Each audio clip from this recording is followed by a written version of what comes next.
name is Rachel and I work at the Brookfield Library, and I'm very pleased to introduce our presenter this evening, Matt Alston, who is the Director of Education, Training, and Outreach at the Women's Center of Greater Danbury.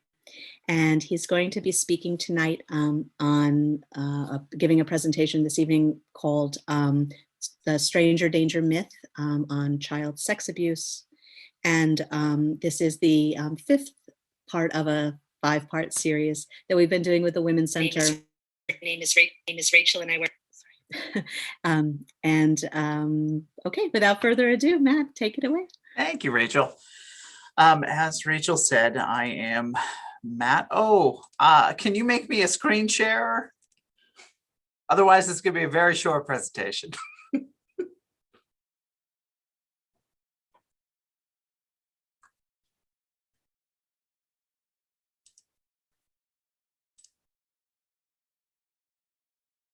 Cool. All right. Oh, no, wait. There we go. Perfect. So as Rachel said, I am the Director of Education, Training, and Outreach here at the Women's Center of Greater Danbury. Where are we going? Slideshow from the beginning. There we go. Today's program is called The Stranger Danger Myth. We're going to be talking about child sexual assault, how to prevent it, what it looks like, red flags, etc. We got a lot to go through tonight. So just a little bit before we get into it, another reminder about the Women's Center. We are the local provider of domestic violence and sexual assault crisis services in this area. There are 13 organizations across Connecticut that do similar work to what we do. We work with 13 towns, Ridgefield and Reading, all the way up to Sherman to Milford, Washington area, and that includes Brookfield. We work with Brookfield. So if you need our help, we are there. What do? We do counseling, we do support groups, we have advocacy, we do have a residential facility. If someone is in a violent living situation, they need to get out of there.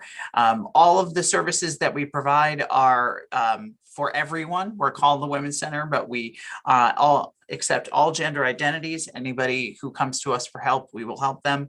And we are free and confidential. So all of our services are absolutely free, no cost to anyone who comes to our programs. Those are our contact numbers, phone numbers. We're on all the social media. Please check us out, like us, and all that jazz for updated. We're always having events and things like that. So feel free to reach out if you need us. So like I said, we are going to be talking about child sexual assault. This is probably the heaviest of all of the topics we've done in this 5-part series. A reminder, if you need to take care of yourself, step away from the presentation for self-care, whatever that may be, feel free to do so. This is being archived on the Brookfield Library YouTube page, so it will always be there for you if you would like to come back to it, if you just want to watch it in small chunks, because it is a lot of information, heavy information. Just know that that is there for you. So again, that warning, if you do need to step away, some of the stuff is sensitive, we will be talking about. So usually when I do this in person, I like to have a conversation and we started off with a true or false question. So I'll just do not rhetorical. If I'm talking to myself, whatever that is. True or false, 1 in 4 girls and 1 in 6 boys will be the victim of unwanted sexual behavior before the age of 18. True or false? That is true. That statistic is true. 1 in 4 girls and 1 in 6 boys will be the victim of unwanted sexual behavior before the age of 18. We know statistically 1 in 3 females and 1 in 4 males will be sexually assaulted at some point in their lifetime. 75% of those numbers, for females, 75% of that risk is between age 14 and 24. And for males, 70% of that risk is before the age of 18. Now, these statistics, I think statistics are good, and they have their good points and their bad points. Good to give you a general idea of what is happening. We do know that this is less reported So we do think that these numbers are much higher than what we have statistics. That's just based on reports, and we'll talk about not reporting in a little bit. 75% of child sexual assault is perpetrated by someone that the child knows. True or false? That is, well, I'll give you a second. That is false. And it is unfortunately higher. It is 86% of generally 86% of all sexual assault is someone that the person knows, but same with child sexual assault. It is someone that the child knows, and we'll get into talking about why that is, etc. Today. So I just want to start with those statistics. We'll really dig into what it is, red flags, what a perpetrator of child sexual assault looks like, etc., etc. So let's start with this. Child sexual assault, we're going to start with the definition. It's very similar. If you watch this entire series, it's very similar to the definition of sexual assault, but having to do with a child, and we'll talk about ages as well. So child sexual abuse constitutes a broad range of unwanted sexual behaviors and is usually happening over an extended period of time, building trust.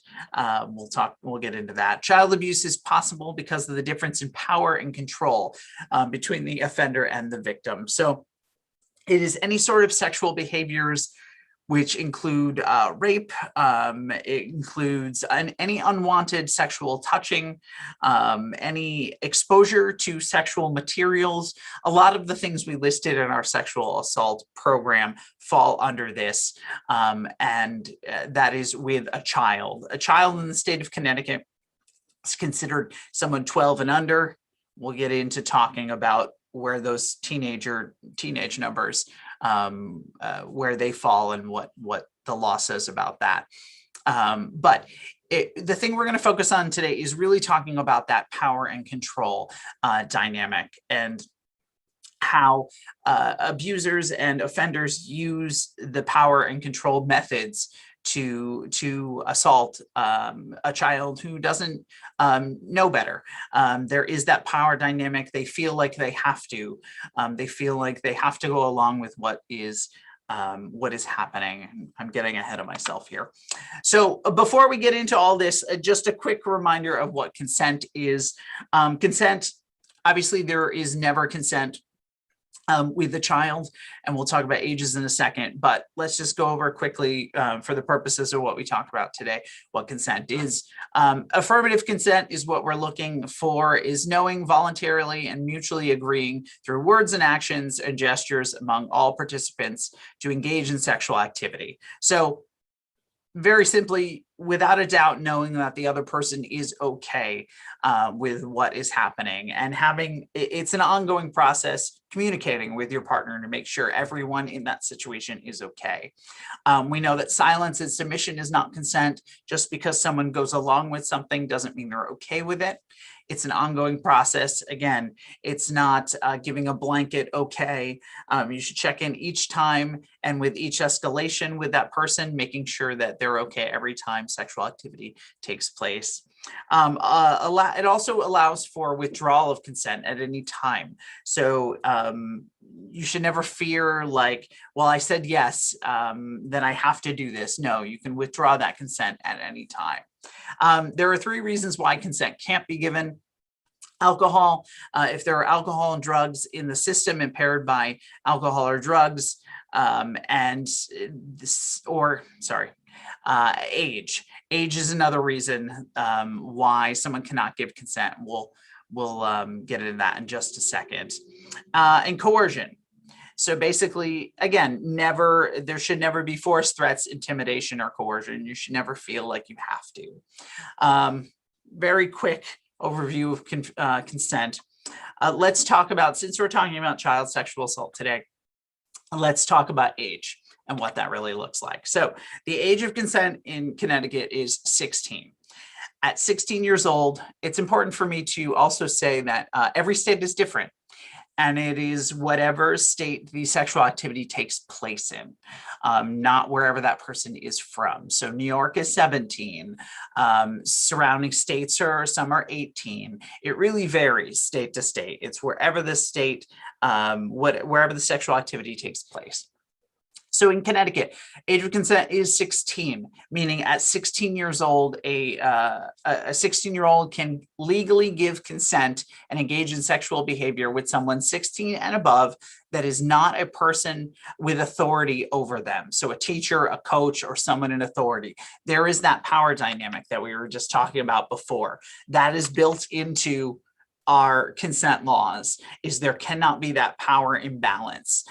So if that person is 16 and that person is their coach or their summer camp counselor or whatever it may be, and they are, let's say 18, which is even a smaller gap, let's say they're 18, that is still a power dynamic that is not okay. And then as the age gets older, the power dynamic gap gets bigger and bigger, and the person will feel obligated. So under 12, as I said, children under 12, no, it's considered sexual assault. Any sexual behavior, 12 and under, child sexual assault, the end. When it comes to 13 to 15, this is where it gets a little gray area and tricky. So 13 to 15 cannot legally consent to sexual activity.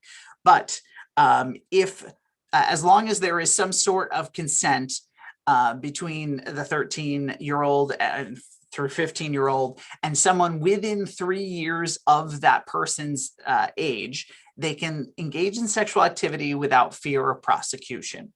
So what that means is, if that person is 13 to 15, as long as there is consent and that person is within 3 years of that person's age, they can engage in sexual activity without fear of prosecution, meaning, I just spilled my water all over my phone, meaning that basically the state of Connecticut knows that people get in relationships and things happen.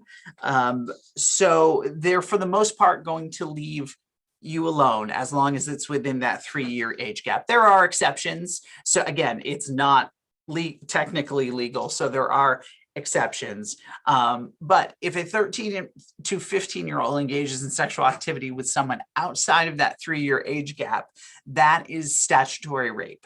So that you probably hear that phrase on Law and Order and things like that. That's what that is in the state of Connecticut. It's a 13 to 15-year-old engaging in sexual activity with someone outside that 3-year age gap.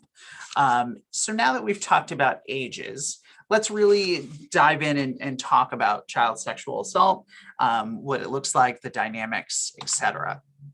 So let's first talk about offender profiles and assault dynamics. So offender profiles, when you think of someone who commits sexual assault, child sexual assault, we think of the white van, we think of the person offering candy, like in that picture, the creepy guy in the sunglasses and the overcoat and things like that. It's really important to know that most child sexual assaults is not that. I said at the beginning, the statistics were 86% is someone that person knows. So a family member, a friend, an acquaintance, someone in that child's circle. Because we'll talk about the dynamics here. A lot of times, because that happens, why that happens is because there is that trust there, that trust with that other person. We've always heard that stranger danger, don't talk to strangers, etc. And yes, there are some not so great people, and that does happen. Sometimes we hear about it around here, etc. As a person driving up to a kid and saying, "Get in my car." That does happen, but it's very rare. Child sexual assault, like I said, is usually someone that person knows. So when we're talking about the stranger danger myth, it's really important to educate. We'll talk about things you can do to educate your child and educate the people around your child. But I think one of the things we always stress is, well, don't talk to strangers. Don't talk to strangers. And yes, to a point that is great. But sometimes it gets drilled into a child's head, don't talk to strangers, so that if they get into a problematic situation that a parent isn't around, They feel that they can't reach out to an adult because they don't know those adults. So it's really important to have that conversation around that, as identifying what is a actual stranger, what kinds of adults can help you in problematic situations, especially when we're talking about child sexual assault. What adults in that child's life can be there to help. So profile of a sexual predator, like I said, it can be anyone, any gender, any race, any economic class. It really, unfortunately, does not discriminate. And I think that's another reason why the offenders go undetected, because it is the uncle, it is the friendly neighbor, it is that sort of the person we trust in the community, and sometimes we don't necessarily want to believe that it is that person, but it is so important to believe that it is that person, especially if the child is telling you something has happened. But again, getting ahead of myself. So the dynamics of child sexual assault and grooming, the grooming process. What usually happens in these situations is the offender finds some sort of vulnerable target. Again, it can be aided by that person's position, the power and control, or trust or authority. They find someone who is maybe lacking an adult figure, possibly in their life. Someone like that in some vulnerable situation. They find a child that is in a vulnerable situation. What we're finding a lot now is, before it used to be people in the circle, but it is sometimes now with technology, it is still people in the circle, but reaching out via social media, on WhatsApp, on different apps like that, of, hey, I hear you're having problems with your parents, or hey, this, really trying to connect with that child. And it usually is a gradual intrusion of that child's boundaries, meaning over time. It doesn't happen automatically, because that person tries to build that trust, normalize, unfortunately, desensitize and normalize these dangerous situations and these sexual situations, really making them, the child, feel like it is okay, that these aren't things that are bad, because a lot of times these children don't even know what these actions are. They haven't been taught what some of the sexual behavior even is. So that person sort of latches onto that and takes advantage of that child's lack of knowledge. And it increases in violation and danger. They usually isolate the victim from help. So really taking them away from the nuclear family, or hey, come over, I'll watch little Johnny or little Susie. They can stay at my house. The abuse never happens usually in front of the person. It is always in an isolated way, somewhere away from the family, etc. The assault happens, and then what happens after the assault? Usually, the offender blames the victim and instills fear in that victim, so they will not tell. They will not tell anybody about what has happened. So how they instill fear, and what they do to sort of not normalize, but make the child think it is their fault. Some things that we hear, common phrases we hear in these situations is, well, I'll hurt you, I'll hurt your parents. So a direct threat. Well, if you tell them that this happened, your parents will be mad at you. So really putting the onus on them of like, well, if they find out, they're going to be mad at you. They're not going to be mad at me. They're going to be mad at you, which is not the case. So again, when we're talking with children, it's really important to have that open environment to talk about these sort of issues with your child. And we'll talk about how to do that a little later. But have an open, honest environment where that child can come to you. Again, they say things like, you'll be in trouble. No one will believe you. That's a big thing. That child is a child, and they are already having doubts that, well, I'm a child, no one's going to listen to me. So if that is reiterated by that person, well, no one's going to believe you. They are going to believe, well, that's the truth. No one's going to believe me. Your parents said that this was okay. Again, that trust is put in that adult. The child trusts that adult. They've built up this trust. So if that adults are supposed to protect children. That's how it goes.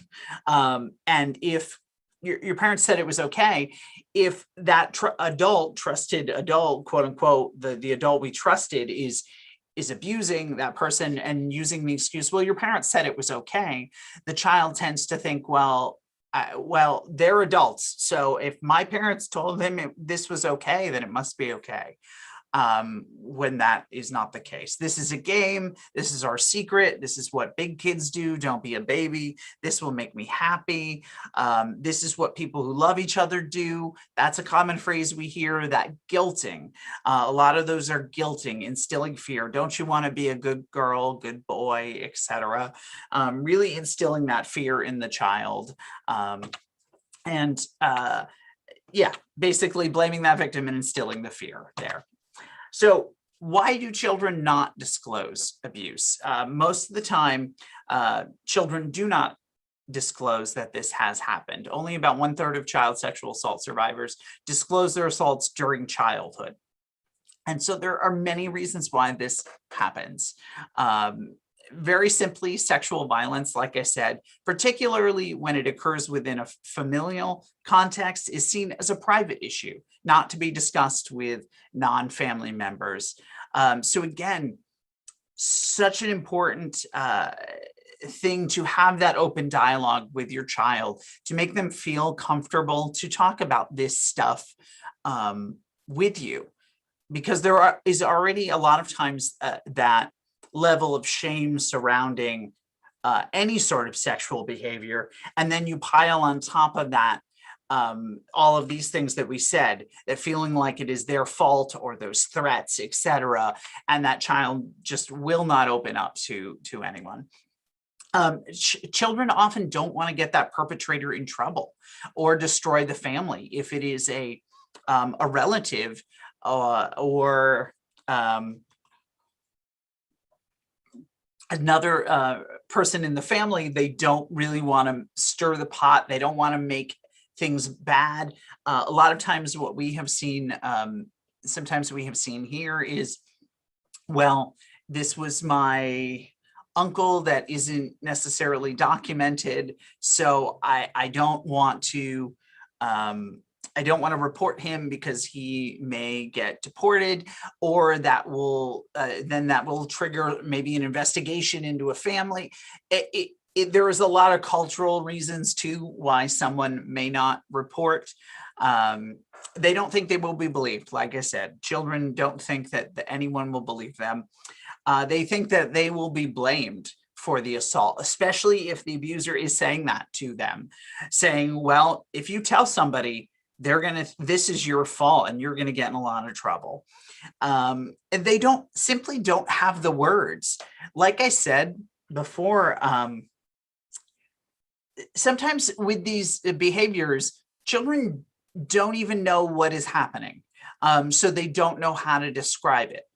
They really don't know what is happening. So it's, again, we'll talk a little later about teaching the proper words, body parts, etc., to children, really having that dialogue with them, so they understand and they can express themselves if something like this may occur.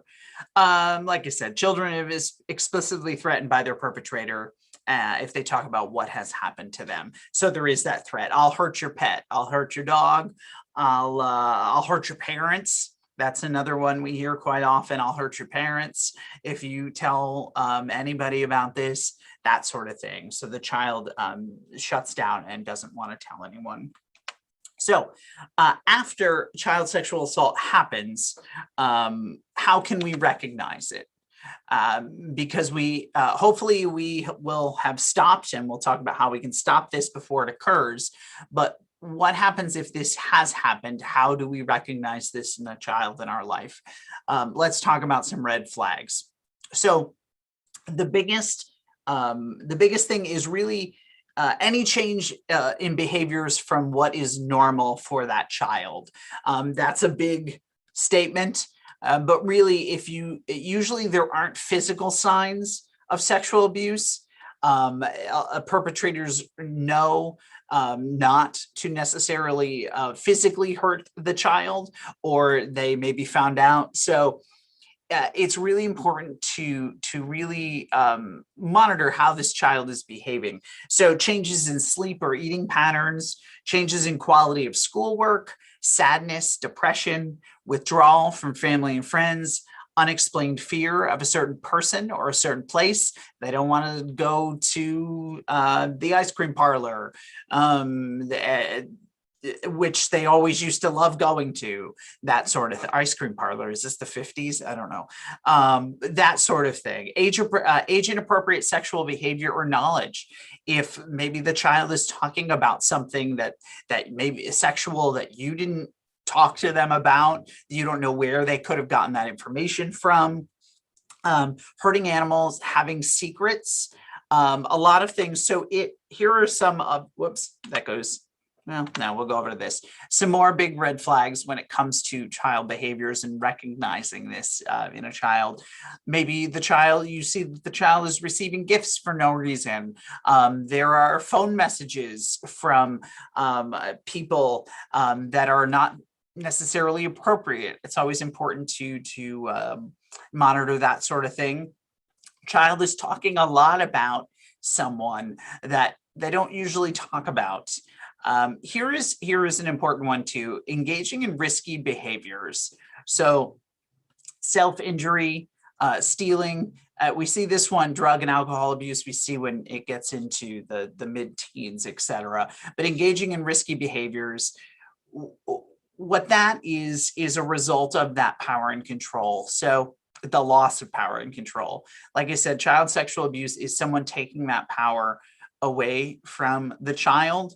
So the child will try to gain any sort of power they can, anything they can control in their life.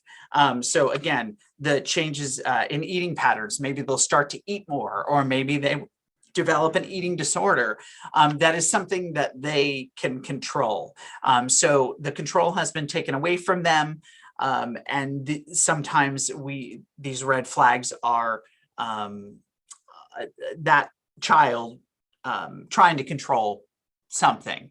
Aggressive, again, hurting someone, regressive.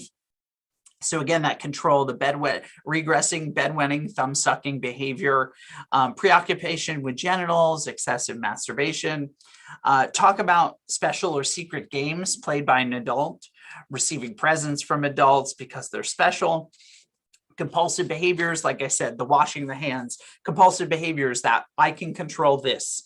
And sometimes there are those physical signs. Most of the time there are not, but there could be genital, anal itching pain, bleeding, bruising, that sort of stuff. So really watch out for that. So those are some of the big red flags. Again, they're not all the red flags, but some of the major ones to look out for if you fear that this may have happened to a child in your life.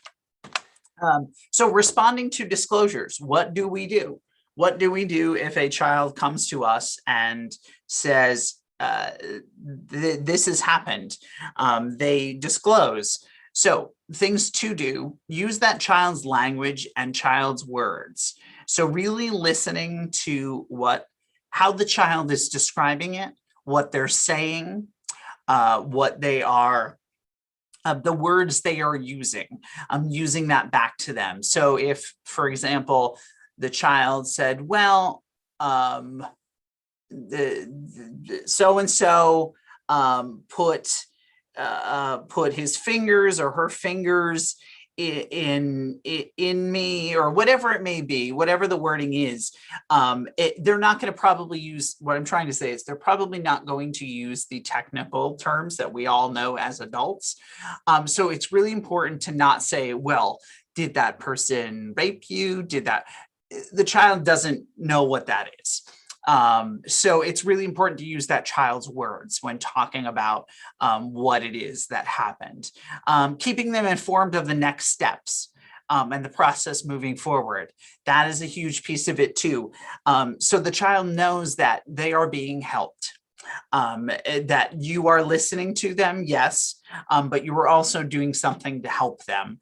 A lot of times what happens is, well, okay, thank you for telling me. And then end of story, because maybe the parent or the adult in that life doesn't believe the child, or saying, well, they lie sometimes. It's really important to believe. I can't stress how important that is. We have seen so many cases here where it has been dismissed so many times by a parent or an adult in that person's life. And then it's because of, oh, that's not what happened. They don't know what they're talking about, or whatever it may be. And then it turns out that that is the case. Something has happened, and we could have stopped it way back here if we just had listened to the child. Acknowledge the courage and strength it took to disclose, really empowering that child, really telling me, you did a good thing telling me this, thank you for telling me this, I'm going to get help, etc. Avoid asking a lot of questions to get all the information. And I know that that's hard, especially if you're a parent, you want to know exactly what happened. But sometimes asking those questions could re-traumatize the child. It could make them not want to tell more details, because they feel stressed, and like if they don't have the right answer, quote unquote, the right answer to what the questions are that you're asking. So when you have these conversations, really let the child lead. Don't force any information. Just ask, what would you like to tell me? Is what may have happened, and don't really, if they're not giving any information, don't push them, because that sometimes will make them not want to tell even more. Avoid determining whether the child is telling the truth. Like I said, believe. Because if the child senses that you you're trying to determine if they're telling the truth, they will shut down. Are you sure that happened? Or when did this happen? Really, that doubtful tone is never good. Asking why or why not. Why did this happen? That is putting the blame on the child. Why did this happen? Well, it's not the child's fault that this happened. So asking why questions will make the child think that it is their fault. Reassuring them that everything will be fine. Again, something I know we want to do. We want to reassure them that everything will be fine. That's maybe not necessarily the case. And we don't want to lie to that child. We don't want to say, you know what? Thank you for telling me everything's going to be fine. We're going to get this person in jail. They're going to, et cetera, et cetera. We can't guarantee that, because if those sorts of things don't happen, then the child will see that that an adult figure in their life has maybe lied to them. So never reassuring them that everything will be fine. Here's hoping everything will be fine. Most likely it will be, but it's important not to reassure them of that. And that one's a real hard one, I know, for parents, because you want to reassure your child that everything's going to be okay. But if you are doing everything in your power to help them, that is the best plan of action. So some helpful phrases that you can use in conversations like this. Thank you for telling me. Telling a grown-up was the right thing to do. That is very brave, courageous. Thank you for telling me. I'm going to do everything I can to help you. See, that is the phrasing. That is the phrasing we want to use. I'm going to do everything I can to help you. Instead of saying, well, everything's going to be fine. I can do everything. I'm going to do everything I can to help you. This is not your fault. it's really important to remind that child that this is not their fault, because most likely they will think that this is their fault, and especially if they're being told that by the offender. I believe you. I'm sorry that this has happened. Some great helpful phrases to use in these situations when talking to children. So how can we prevent this from happening? How can we stop this before it even happens? Let's talk about a lot of stuff. Sip of water. We as adults need to understand where the real dangers are. As I said at the beginning, really taking a look at stranger danger versus tricky people. The myth that it is usually that stranger, when it is usually someone in that child's life. So again, I'm not saying that every adult outside of the family circle is going to hurt your child, but being very aware of the behaviors, of the things we talked about, the behaviors of some of the adults, if they tend to, there is a growing presence in the child's life. Oh, this is down the bottom. So some red flags with that. There is someone who spends more time with your child than people their own age, people who select your family or rush friendships. Again, adults who maybe undermine parents' authority, use guilt tactics when child or parent insists on setting boundaries, making inappropriate comments about a child's looks or body, continually inviting child to spend time alone. These are just some of those red flags to look out for. So it is our job as adults to protect children from this happening, and to recognize these red flags and really be on the lookout for this sort of thing. It's not what a person looks like or what they say or what they do that makes them unsafe. It's what they, or sorry, brain melting. It's not what a person looks like. It's what they say or what they do to the child that makes them unsafe. So again, having that stereotype of the goateed man with the hat in the van, it's what they say or do. So really, really watching behaviors of those adults in your circle, and boundaries and crossing boundaries. That's where it starts. And again, normalizing these boundary crossing behaviors.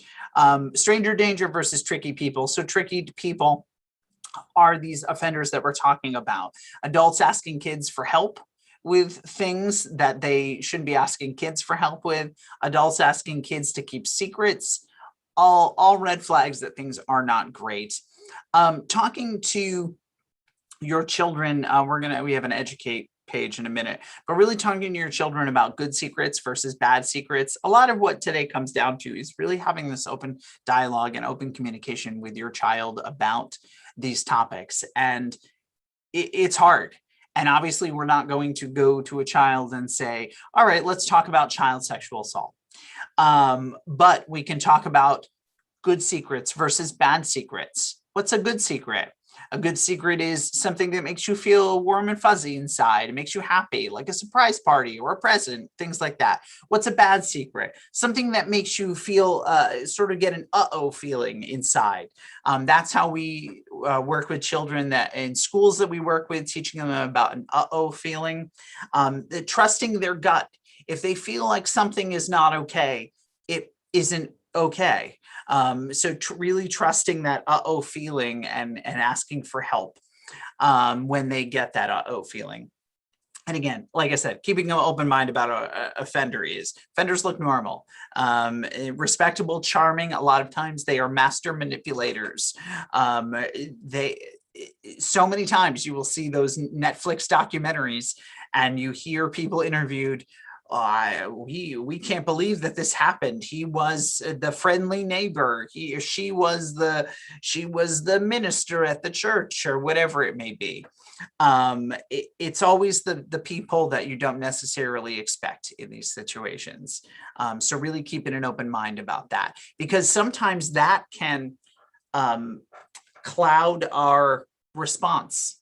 If a child comes to us and says, neighbor Ted did this to me. No, neighbor Ted would never do that to me, because we do that to you, because we have an idea of what neighbor Ted is in our heads. So it's important to keep that open mind when it comes to offenders. So like I said, educate, educate, educate. This is what we can do. Educate, educate, educate. I always like to say that an educated community, I think I probably said this in every single one of these, an educated community is a safer community. Really talking to your children, teach your children about the uh-oh feeling, that feeling that lets them know that something isn't right. When we go into schools, we talk about stomach doing flip-flops, again, the butterflies in the stomach, and trusting their gut. Children are smart. Adults are smart, children are smart too. And to really trust that feeling inside them, that if something isn't right, that it isn't right, and that they have the right to, well, I'm again getting ahead of myself, to say no, this is not okay, or to go to an adult and say, I don't feel right, this happened, I don't feel right. Teach children about bodily autonomy, meaning that children are the bosses of their own bodies and they get to make decisions about their own bodies. I think sometimes when that doesn't get taught to a child, that child sometimes feels that these assaults are okay, that they don't have that autonomy, that they don't have that right to decide what they do with their body. Adults get that right when that's not the case.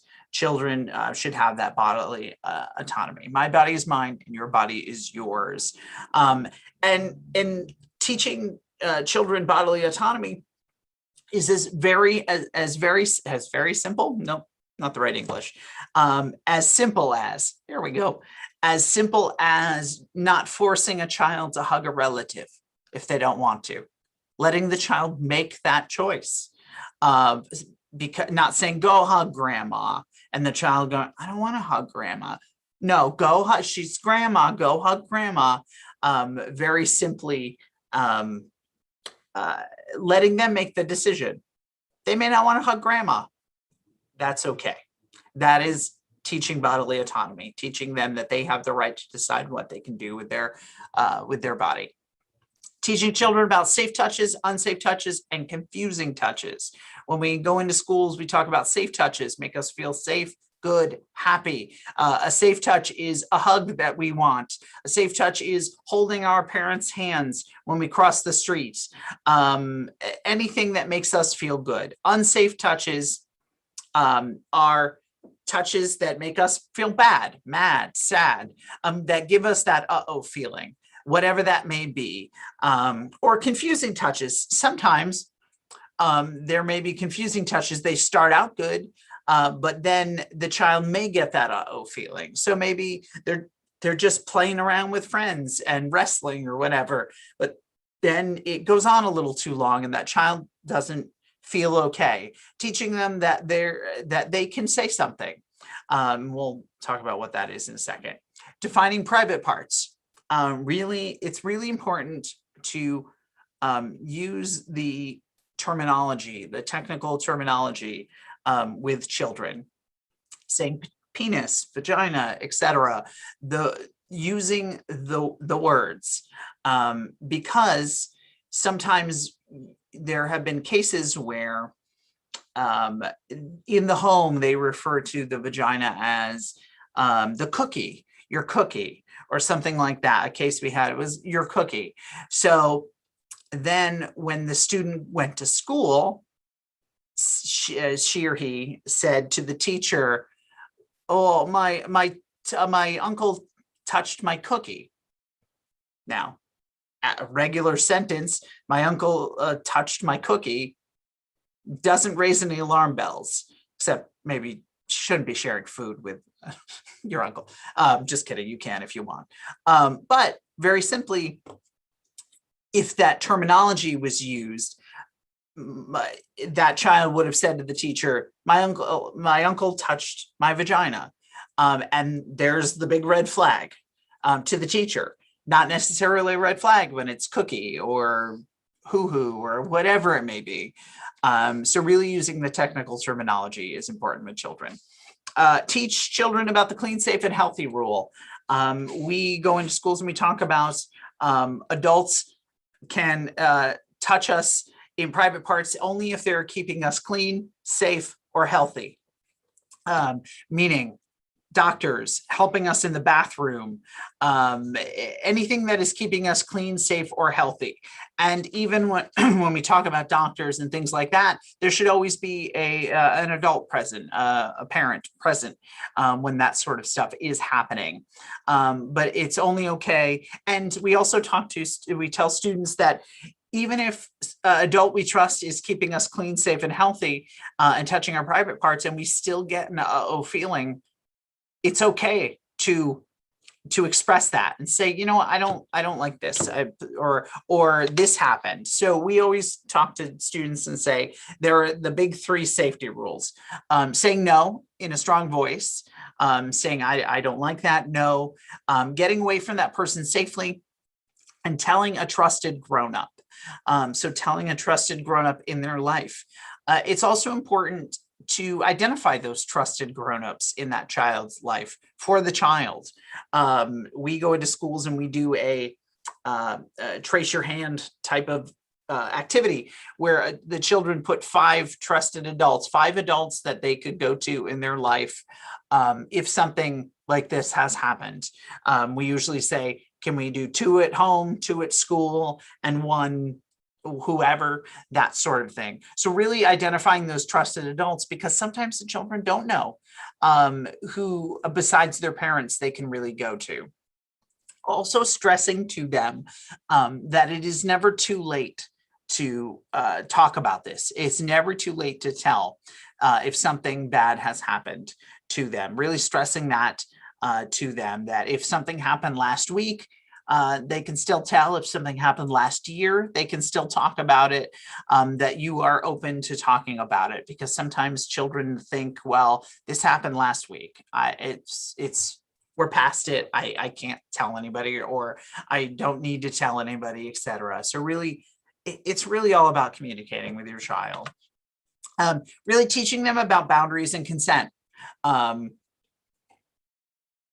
And that really starts early.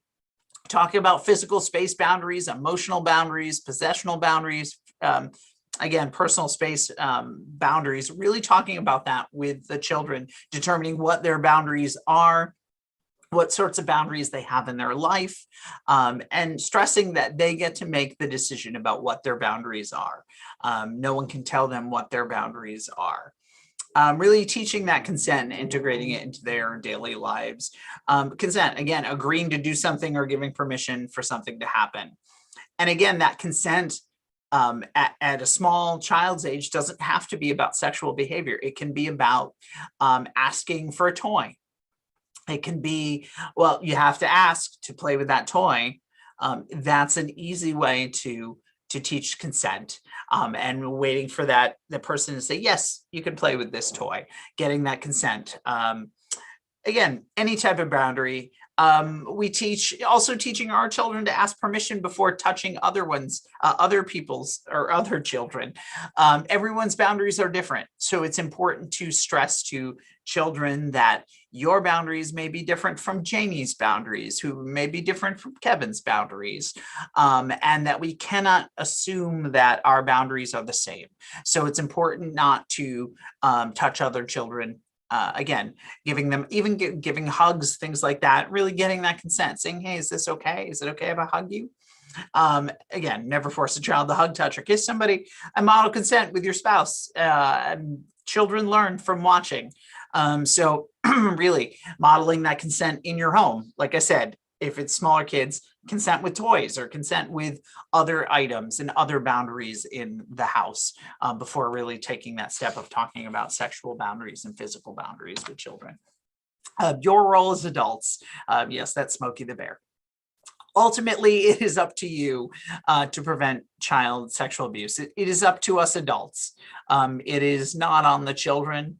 The children do not know better, and it's important for us to protect the children in our life. And using all of the tactics and things that we talked about tonight, we also need to hold other adults accountable and hold offenders accountable. If we see this type of behavior, calling it out, telling that adult, hey, that's not okay. Don't do that with my child, or don't say that to my child.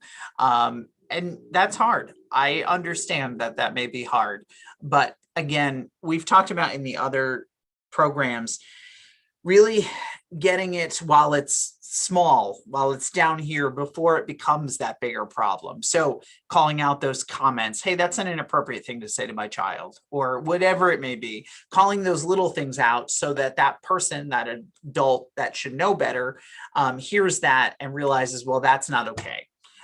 So then they don't go any further, because if they think that's okay, they may think something else is okay, et cetera, until it becomes a bigger problem. Intervene. Again, we can confront that person, we can report that person, etc. There are lots of different things that we can do, but it is really on us to protect the children in our lives. And if you have any questions, any comments, if you would like further information on this topic, please reach out to me. My email is Matthew, matthew.a@wcogd.org. You can call these numbers. I'm extension 226. Feel free to call. If you want to talk about this stuff more or have questions, it's my job. So I'm very happy to talk about and help you talk about this stuff and help you further if you need that help. I know it was a lot, but it's important. It's important, and I'm beyond thankful for Rachel and the Brookfield Library for bringing these programs in, because they are so important, and getting this out to the community, because this is information that needs to get out to the community and not just necessarily in schools once in a while.